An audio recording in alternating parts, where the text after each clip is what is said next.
சமயத்தில் இருக்கிற குப்பையெல்லாம் இங்கேருந்து ரிமூவ் பண்ணிவிட்டு அந்த டோட்டல் ஏரியா ஃபென்ஸ் பண்ணுறதுக்கான ஏற்பாடு நடந்துகிட்டு இருக்கோம். சார் நம்ம என்ன நடவடிக்கை எடுத்துருக்கோம் சார்? தொடர்ந்து 5 வருஷமாக அந்த குப்பை கிடங்கு தான் இருக்குது. நம்ம எந்தெந்த மாதிரி நடவடிக்கை இருக்கோம்? ஏன் எத்தனை போக்கை இருக்காங்க? எத்தனை பக்கம் யாரும் இல்லை.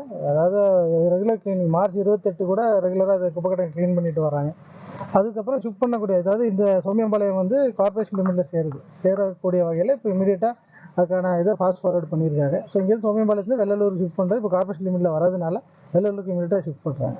சார், இருக்கிற குப்பைகளை எடுக்காமல் மண்ணு போட்டு மூடுறாங்க, திருப்பி பிளாஸ்டிக் இங்கே தானே? இல்லை, டோட்டலாக அந்த ஏரியா ஃபென்ஸ் பண்ணுறாங்க.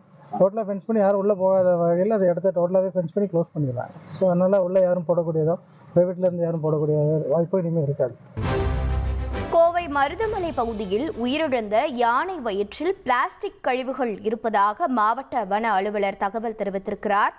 யானைகள் நடமாட்டம் அதிகம் உள்ள சோமயம்பாளையம் ஊராட்சியில் உள்ள பிளாஸ்டிக் குப்பைகளை அகற்ற தற்போது நடவடிக்கை மேற்கொள்ளப்பட்டிருப்பதாகவும் தகவல் தெரிவித்திருக்கிறார். சோமயம்பாளையத்தில் உள்ள குப்பைகள் அனைத்தையும் வெள்ளலூருக்கு மாற்றுவதற்கான நடவடிக்கை மேற்கொள்ளப்பட்டிருப்பதாக இதன் தொடர்ச்சியாக தெரிவித்திருக்கிறார்.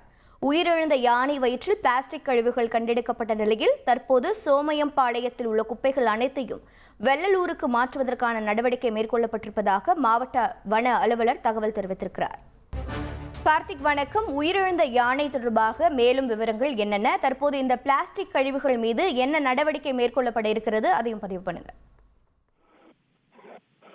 வணக்கம். கோவை மருதமலை அருகே பெண் யானை ஒன்று உயிரிழந்திருக்கு. அதனுடைய வயிற்றில் 12 முதல் 15 மாதம் இருக்கக்கூடிய ஒரு ஆண் குட்டி யானையும் உயிரிழந்திருக்கு. இந்த சூழல்ல அதோடைய வயிற்றுல பிளாஸ்டிக் கழிவுகள் அதிக அளவில் எடுக்கப்பட்டிருக்காங்க. அதோடைய உடல் பாகங்கள் நுண்ணுயிர் தாக்குதல் காரணமாக இதயம், கல்லீரல் போன்றவை பாதிக்கப்பட்டிருப்பதாக பிரேத பரிசோதனைகள் அறிக்கையாக தெரிய வந்திருக்கு. இந்த சூழல்ல மாவட்ட நிர்வாகமும் வனத்துறை அதிகாரிகளும் அந்த சோமயம்பாளையம் ஊராட்சி பகுதியில் கொட்டப்பட்டுள்ள அந்த குப்பை கொட்டப்பட்ட பகுதி முழுமையாக அங்க இருக்கிற குப்பைகள் அகற்றப்பட்டு அங்க வேலிகள் அமைக்கப்பட்டு அந்த பகுதி முழுமையாக கண்காணிக்கப்படும் என வனத்துறை மற்றும் மாவட்ட நிர்வாகம் தரப்புல தகவல் கொடுக்கப்பட்டிருக்கு. இதற்கான பணி நேற்றையே தொடங்கப்பட்டிருப்பதாகவும் இன்று வரக்கூடிய 2 நாட்கள் முழுவதுமாக அங்க இருக்கக்கூடிய குப்பைகள் அகற்றப்பட்டு வெள்ளலூர் குப்பை கிடங்குக்கு மாற்றப்படும் என அதிகாரிகள் தரப்பில் தகவல் கொடுத்திருக்காங்க.